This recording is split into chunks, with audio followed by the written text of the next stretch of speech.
নমস্কার, চন্দ্রিমা কিচেনে সবাইকে স্বাগত। আজ আমি তৈরি করে দেখাবো 1 কাপ গুঁড়ো দুধ দিয়ে 1 কেজি লালমোহন মিষ্টি। আর এই লালমোহন মিষ্টি আমি খুব সহজে তৈরি করে দেখাবো। আশা করি আপনাদের খুব ভালো লাগবে।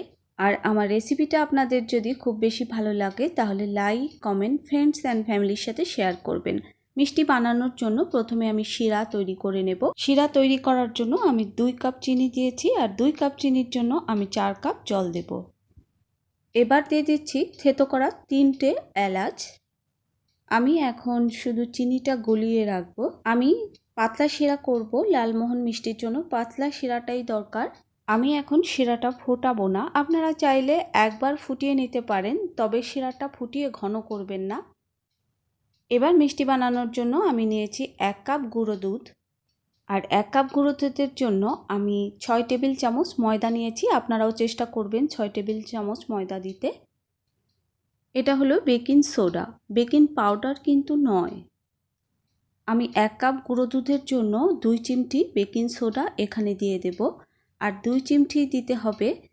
চিমটি উঠিয়ে এভাবে হাত ঝাঁকিয়ে যতটুক থাকে ততটুকুই দিতে হবে।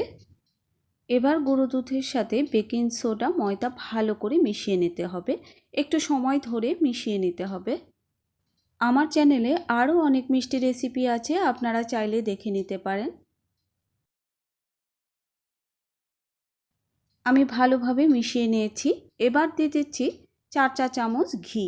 ঘিয়ের পরিবর্তে আপনারা বাটারও দিতে পারেন, তবে ঘি দিলেই আমার কাছে বেশি ভালো লাগে।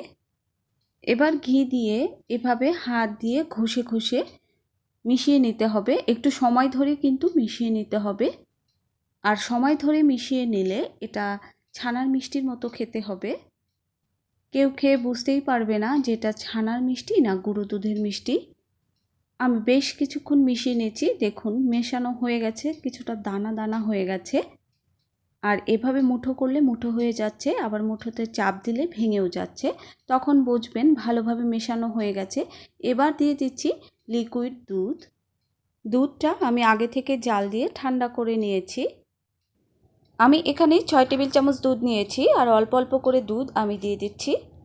আরও বেশ কিছুটা দুধ লাগবে, আমি আরও একটু দুধ দিয়ে দিচ্ছি। আর কতটা পরিমাণ দুধ লাগবে সেটা আমি পরে বলে দিচ্ছি।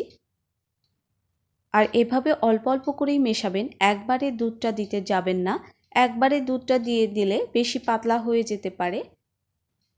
ঠিক এমন একটা আঠালো ডো করবেন। আর দুধের পরিমাণ লেগেছে আমার 4 টেবিল চামচ। আপনাদের ক্ষেত্রে কম বেশি লাগতে পারে, চিন্তা করার কিছুই নেই, পরে এই ডোটা শক্ত হয়ে যাবে। এই ডোটা আমি খুব নরম করে মাখিনি, তাই ডোটা রেস্টে রাখার কোনো প্রয়োজন নেই।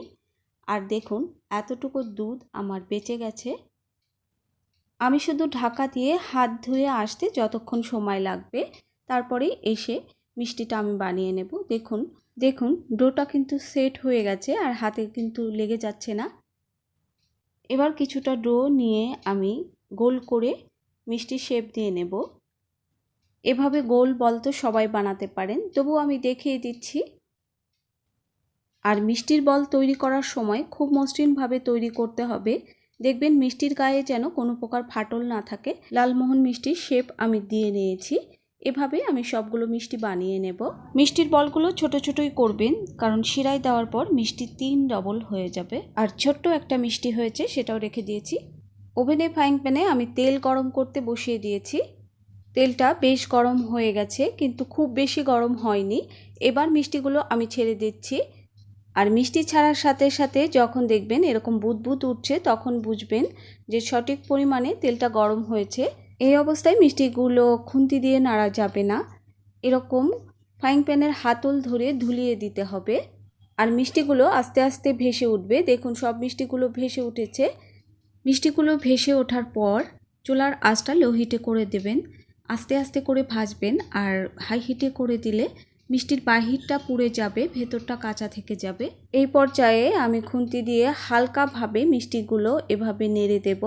এভাবে নাড়লে উপর নিচ সমান কালার হবে। মিষ্টিগুলো ভাজা হয়ে গেছে, লালমোহনের কালার বেশি গাঢ় হয় না। যখন মিষ্টি হাতের মুঠোয় নিলে এভাবে গরম লাগবে না, বা হাতে জ্বালা করবে না, তখন মিষ্টিগুলো শিরার মধ্যে ছেড়ে দিতে হবে। এবার মিডিয়াম হাই হিটে মিষ্টিগুলো আমি জাল দেব 7 থেকে 8 মিনিটের মতো। 7 থেকে 8 মিনিট পর আমি উঠিয়ে দেখাচ্ছি। দেখুন, আমি আর মিষ্টিগুলো জাল দেব না, এবার ঢাকা দিয়ে রেখে দেব 1 ঘন্টা। আর 1 ঘন্টা পরেই দেখবেন ম্যাজিক, মিষ্টিগুলো রস খেয়ে টুসটুসে হয়ে গেছে। এবার নিশ্চয়ই অপেক্ষা করছেন মিষ্টির ভেতরটা দেখার জন্য। আমি একটা মিষ্টি কেটে দেখাচ্ছি। দেখুন ভেতরটা কতটা পারফেক্ট হয়েছে আর কতটা রসালো। আর আমি আশা করব আমার এই রেসিপিগুলো আপনারা একবার হলেও বাড়িতে ট্রাই করবেন, আর ট্রাই করলে আমাকে অবশ্যই জানাবেন কেমন হয়েছে। সবাই সুস্থ থাকুন, ভালো থাকুন, আবার দেখা হবে অন্য কোনো নতুন রেসিপি নিয়ে।